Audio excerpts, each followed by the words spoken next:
বন্ধুরা, আমি কোনো ঘন জঙ্গলে নেই। আমি এখন আছি আমাদেরই বাড়ির পেছনেই বিশাল বড় বাগানে। হ্যাঁ, আমাদের বাড়ির পেছনেই রয়েছে বিশাল বড় বাগান, বাঁশ বাগান, নারকেল বাগান, বিভিন্ন রকমের গাছগাছালিতে পরিপূর্ণ। মনে হতে পারে যে এটা কোনো একটা জঙ্গলের মধ্যে রয়েছে, কিন্তু তা নয়। আপনারা জানেন, আমাদের বাড়ির পেছনেই রয়েছে কয়েকশো বিঘা বাগান।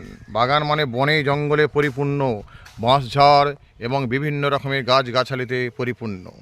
আমাদের বাড়ির কাছ থেকে অর্থাৎ রোড থেকে প্রায় কয়েকশো বিঘা খালের ধার ধরে রয়েছে এমনই বাগান। কিন্তু অতি সহজ নয়, খুবই ভয়ঙ্কর বাগান। এই বাগানে ভূত প্রেত ব্রহ্মদৈত্য সবই রয়েছে।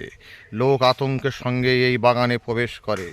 কিন্তু সবথেকে বড় কথা হলো কি, এই বাগানে আমরা অভ্যস্ত থেকে রাত দিন গভীর রাত্রি যাতায়াত করলেও আমাদের সঙ্গে ভৌতিক একটা ভূতেদের সঙ্গে একদম সুন্দর সম্পর্ক গড়ে উঠেছে। আমাদেরকে কিছু বলে না, কিন্তু আপনি যদি আসেন আপনি অনুভব করতে পারবেন যে একটা ভৌতিক পরিবেশ রয়েছে। দেখছেন, দেখলেই গা ছমছম করবে।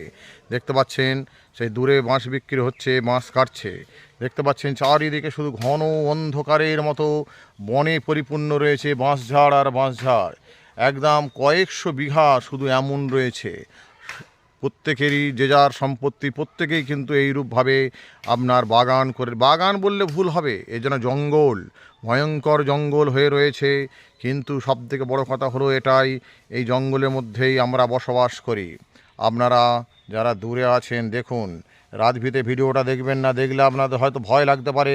দিনের বেলা দেখবেন, দেখতে পাচ্ছেন চারিদিকে জঙ্গল আর জঙ্গল, তারই মধ্যে আমি জ্যোতিষ সীমাধব আমাদের বসতি।